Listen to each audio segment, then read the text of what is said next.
اے رسول اعظم صلی اللہ علیہ وسلم کے دیوانوں، اپنے عقیدے کو پختہ کرو، اپنے ایمان کو پختہ کرو، اپنے تعلق کو حضور سے مضبوط کرو۔ میں آپ کو بتاؤں، تعلق جب مضبوط ہو تو یقین مضبوط ہوتا ہے، اور تعلق جب کمزور ہو تو یقین کمزور ہوتا ہے۔ توجہ چاہوں گا، بس اسی پر میں اپنی گفتگو کو ختم کروں گا۔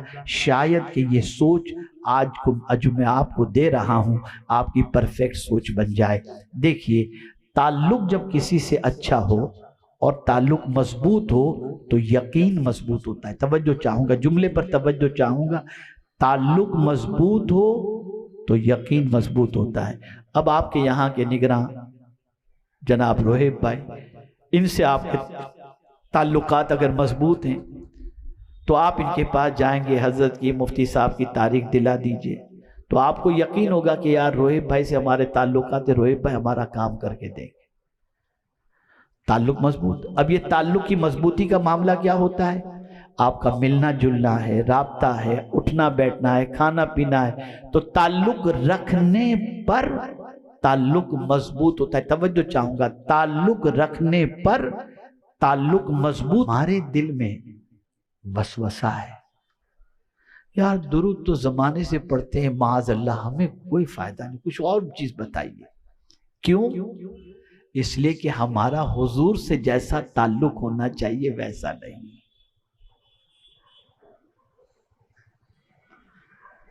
اگر تعلق مضبوط ہو تو یقین مضبوط ہوتا ہے۔ کشتی میں سوار ہیں، بحری جہاز کے اندر امام عشق و محبت سوار ہیں، اور طوفان آتا ہے، سب کو یقین ہوتا ہے کہ اب جہاز ڈوبے گا، تب جہاز ڈوبے گا، کفن لے کر سب تیار ہیں، لیکن اے امام محمد رضا تمہاری عظمتوں پر قربان کے کنارے پر بیٹھے ہیں اور کوئی ٹینشن نہیں جہاز کے ڈوبنے کا۔ لوگوں نے کہا تمہیں ڈر نہیں لگتا؟ جہاز ہچکولے کھا رہا ہے، اب ڈوبے گا کہ تب ڈوبے گا؟ تو امام محمد رضا کا یقین بولتا ہے یہ جہاز ڈوب ہی نہیں سکتا ہے۔ کہا تم کس یقین سے کہتے ہو؟ کہا میرے نبی نے کہا تھا سواری پر سوار ہوتے وقت جو دعا پڑھ لے اس کا جہاز کبھی نہیں ڈوبے گا۔ میں نے وہ یقین کے ساتھ میں نے وہ دعا پڑھ لی ہے، میرا یقین ہے کہ جہاز نہیں ڈوبے گا۔ تھوڑی دیر کے بعد طوفان رخ پھیر لیتا ہے اور جہاز منزل کی طرف بڑھتا ہوا نظر آتا ہے۔ امام محمد رضا کا تعلق مضبوط تھا، اس لیے یقین مضبوط تھا۔ ہمارا تعلق کمزور ہے، ہمارا تعلق کمزور ہے۔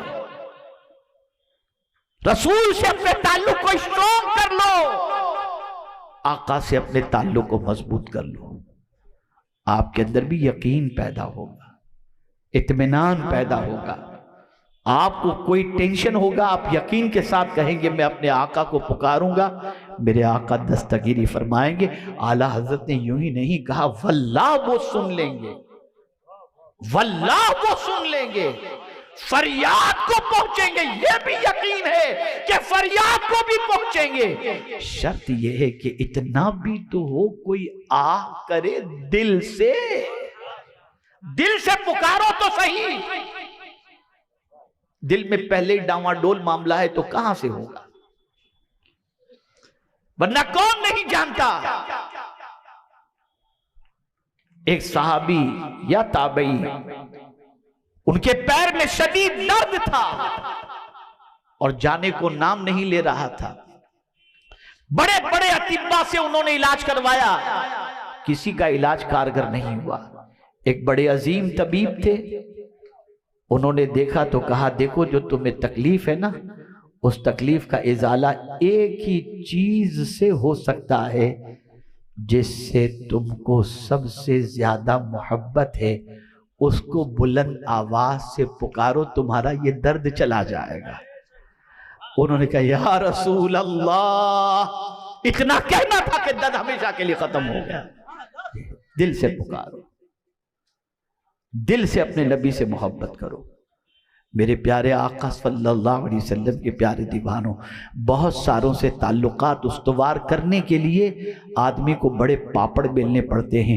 ایک غریب کا تعلق منسٹر سے نہیں ہو سکتا، ایک غریب کا تعلق بڑے سرمایہ دار سے نہیں ہو سکتا، ایک غریب کا تعلق چیف منسٹر سے نہیں ہو سکتا، ایک غریب کا تعلق بڑے افسر سے نہیں ہو سکتا۔ اگر تعلق قائم کرنا ہے تو بڑی قربانیاں دینی پڑیں گی، بڑے اخراجات کو برداشت کرنے پڑیں گے۔ لیکن اللہ اکبر، یا رسول اللہ آپ کی عظمتوں پر قربان کہ انسانوں میں آپ سے بڑا کوئی ہے ہی نہیں، لیکن آپ سے تعلق غریب بھی کر سکتا ہے، امیر بھی کر سکتا ہے، کمزور بھی کر سکتا ہے، فٹ پاتھ پہ رہنے والا بھی کر سکتا ہے، محل میں رہنے والا بھی کر سکتا ہے۔ میرے آقا آپ سے تعلق قائم کرنا ہو تو بس ایک ہی چیز ہے، ادھر درود پڑھے، ادھر تعلق قائم ہو گیا، ادھر نبی پر درود پڑھا، حضور سے تعلق قائم ہو گیا۔ کہیں سے بھی درود پڑھو، مصطفیٰ جان رحمت صلی اللہ علیہ وسلم سے تعلق قائم ہو جاتا ہے۔ ادھر درود پڑھتے ہو، ادھر رسول اعظم کی بارگاہ میں پڑھنے والے کا نام، پڑھنے والے کے باپ کے نام کے ساتھ فرشتے درود پیش کرتے ہیں۔ آپ ذرا سوچو، میرے پیارے آقا صلی اللہ علیہ وسلم کے پیارے دیوان، آج ڈائل ٹون لگانا پڑتا ہے، آج نمبر ڈائل کرنا پڑتا ہے، تب جا کر کے رابطہ ہوتا ہے۔ اور کبھی ایسا بھی ہوا بھی اور نہیں بھی ہوا، سامنے والا نیٹ ورک اس کا کمزور ہے یا کوئی اور مسئلہ ہے تو رابطہ نہیں ہو سکتا، لیکن کوئی یہ نہیں کہہ سکتا کہ درود پڑھنے سے حضور سے رابطہ نہیں ہوتا۔ ایسا عمل ہے کہ ادھر پڑھے کہ فوراً حضور سے کانٹیکٹ مضبوط ہو گیا۔ تو آج کے اس پروگرام کے اندر میرا پیغام آپ سب کو یہی ہے، حضور سے اپنے تعلق کو مضبوط کرو۔ اور ہم دنیا کے انسانوں کو طاقتور سمجھ کر ان سے تعلق مضبوط کرتے ہیں، لیکن میں آپ سے کہتا ہوں انسانوں میں حضور سے بڑا طاقتور کوئی دوسرا ہے ہی نہیں ہے۔ وہ ایسے ہیں، کوئی خزانہ ایسا نہیں جس کی چابی اللہ نے اپنے محبوب کو نہ عطا کی ہو۔ اللہ اکبر، حضور سب خزانے کے مالک بنا دیے گئے، مالک کل ہیں، مالک کونین ہیں، کو پاس کچھ رکھتے نہیں، دو جہاں کی نعمتیں ہیں ان کے خالی ہاتھ میں، وہ دینے پر آئیں تو کوئی دوسرا ایسا دے ہی نہیں سکتا۔ اللہ اکبر، وہ دینے پہ آتے ہیں تو جنت بھی بانٹتے نظر آتے ہیں، جنت بھی دیتے ہوئے نظر آتے ہیں۔ ہے کوئی جو جنت دینے کی طاقت رکھتا ہو؟ نہیں، مصطفیٰ جان رحمت کی ذات ہے، دینے پہ آتے ہیں تو جنت بھی دے دیا کرتے ہیں۔ اس لیے اے رسول اعظم صلی اللہ علیہ وسلم کے دیوانوں، ضرورت اس امر کی ہے، آقا سے اپنے تعلق کو مضبوط کرو، آقا کریم سے اپنی محبت کو مضبوط کرو، آقا کریم کی محبت کا چراغ اپنے گھر میں اپنے بچوں کے سینے میں روشن کرو، اور معمول بنا لو روزانہ سینکڑوں مرتبہ اپنے آقا کریم صلی اللہ علیہ وسلم پر درود کا نذرانہ پیش کرو گے، اس لیے کہ یہ بار بار درود پڑھنا بار بار حضور کی بارگاہ میں حاضری کے مترادف ہے۔ میرے پیارے آقا صلی اللہ علیہ وسلم کے پیارے دیوانوں، یہی وجہ ہے کہ صحابہ ہمیشہ حضور کے قریب رہنا چاہتے تھے، جیتے جی بھی حضور کے قریب اور مرنے کے بعد بھی حضور کے قریب رہنا چاہتے تھے۔ اچھا، میں اس سلسلے میں بات عرض کرنے سے پہلے، کل ہی عید گئی نا، ایک واقعہ مجھے یاد آ رہا ہے، میں پہلے عید سے متعلق ایک واقعہ سنا دوں۔ سیدنا غوث الثقلین رضی اللہ المولا تبارک و تعالی عنہ، جیسے ہی عید کا چاند ہوتا ہے تو آپ اپنے حجرے میں تشریف لے جاتے ہیں، اور حجرے میں جانے کے بعد غوث پاک رضی اللہ تعالیٰ عنہ بہت روتے ہیں، بہت گریوزاری فرماتے ہیں۔ لوگوں کے کانوں تک غوث پاک کے گریوزاری کی آواز پہنچ بھی جاتی ہے، اور لوگ پہنچے ہوتے ہیں چاند کی مبارکباد پیش کرنے کے لیے اور عید کی مبارکباد پیش کرنے کے لیے، لیکن غوث پاک کا دروازہ بند۔ سیدنا غوث الثقلین رضی اللہ تعالیٰ عنہ کے حجرے مبارک کے جھروکھوں سے جب لوگوں نے دیکھا تو غوث پاک بہت رو رہے تھے. انتظار کیے دروازے پر. کافی دیر کے بعد دروازے پر جب انہوں نے دستک دی تو غوث پاک نے دروازہ کھولا. جب غوث پاک کو روتے ہوئے لوگوں نے دیکھا تو کہا حضور آج تو عید کا دن ہے, بہت بہت مبارک ہو آپ کو, عید سعید. غوث پاک نے کہا ٹھیک ہے. پھر بہت قریب کے کسی شخص نے پوچھا حضور آج تو خوشی کا دن ہے, آپ رو رہے ہیں. اب دیکھیں میں فکر دینا چاہتا ہوں, آج تو خوشی کا دن ہے اور آپ رو رہے ہیں. تو پھر غوث پاک رونے لگے اور روتے ہوئے ارشاد فرمایا میری عید تو اس وقت ہوگی جب میں اس دنیا سے ایمان کے ساتھ چلا گیا. جس دن ایمان پر خاتمہ ہوا وہی میرے لیے عید کا دن ہے.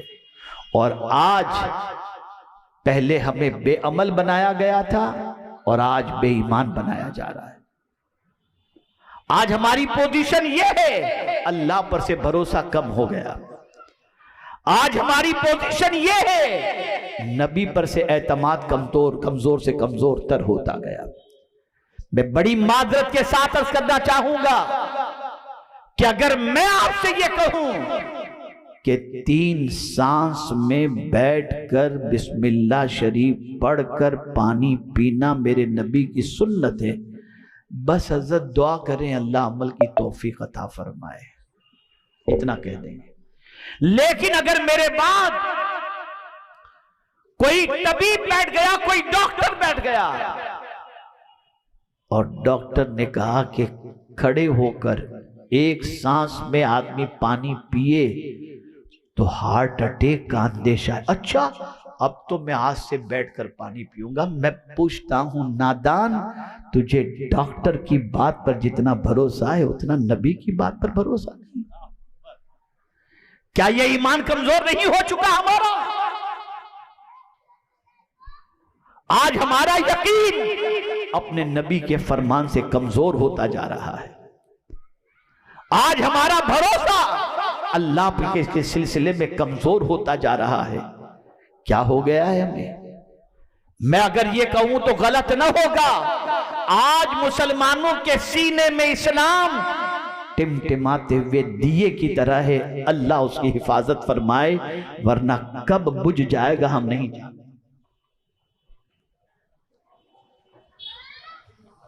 تو عرض کرنے کا منشا یہ ہے, صحابہ اسی لیے جانتے تھے کہ حضور کے قدموں میں رہیں گے تو ایمان سلامت رہے گا, اس لیے وہ جینا بھی چاہتے تھے حضور کے قدموں میں اور مرنا بھی چاہتے تھے حضور کے قدموں میں.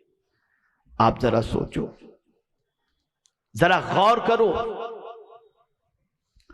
سیدنا فاروق اعظم رضی اللہ المولا تبارک و تعالی عنہ, جن کے بارے میں حضور صلی اللہ علیہ وسلم فرماتے ہیں کہ آسمان کے تاروں کے برابر اگر کسی کی نیکی ہے تو وہ عمر فاروق کی ہے, اور میرے بعد اگر کوئی نبی ہونا ممکن ہوتا تو وہ عمر ابن خطاب ہوتے.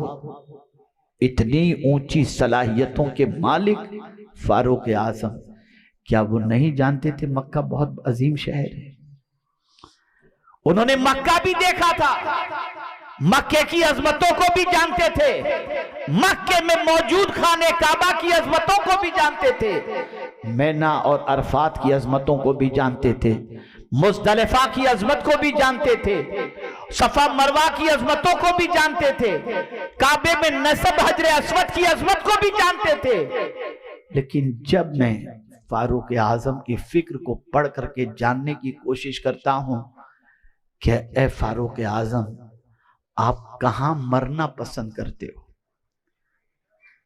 تو جواب دیتے ہیں کہ میری دعا تو ہمیشہ یہی ہے, اللہم ارزقنی شہادتا فی سبیلک وجعل موتی فی بلد رسولک. اے اللہ مجھے شہادت کی موت عطا فرما اور تیرے حبیب کے شہر پاک کے اندر دفن ہونے کی سعادت عطا فرما. کیا وجہ تھی؟ وجہ سب سے بڑی یہ ہے کہ رسول کے قدموں ہی کے اندر اللہ نے سب کچھ رکھا ہے، سب کچھ حضور کے قدموں میں رکھا ہے۔ صحابہ جیتے جی بھی حضور کے قدموں میں رہنا پسند کرتے تھے، اور بعد از وصال بھی حضور کے قدموں میں رہنا پسند کرتے تھے۔ اور آج کے مسلمان کی تباہی کی سب سے بڑی وجہ ایک یہ ہے کہ مسلمان حضور کے قدموں سے دور ہو رہا ہے۔ تو ناظرین، ویڈیو اگر اچھی لگی ہے تو ضرور ویڈیو کو لائک کرو، اور ہمارے چینل پر اگر نئے ہیں تو ضرور سبسکرائب کرو، اور اللہ سے دعا کریں کہ اللہ ہمیں نیک عمل کرنے کی توفیق عطا فرمائے، ہر بلا مصیبتوں سے، پریشانیوں سے، آفتوں سے، بیماریوں سے حفاظت فرمائے، پانچوں وقت کی نماز پڑھنے کی توفیق عطا فرمائے، خوب عبادت کرنے کی توفیق عطا فرمائے، اور اپنے گناہوں سے توبہ کرنے کی توفیق عطا فرمائے، ماں باپ کی خدمت کرنے کی توفیق عطا فرمائے۔ تو چلیے ناظرین، ملتے ہیں اگلی ویڈیو میں، تب تک کے لیے السلام علیکم ورحمۃ اللہ وبرکاتہ، دعا میں یاد رکھیں۔ ویڈیو اچھی لگے تو ہمارے ویڈیو کو لائک کریں اور ہمارے چینل کو سبسکرائب کریں۔ شکریہ۔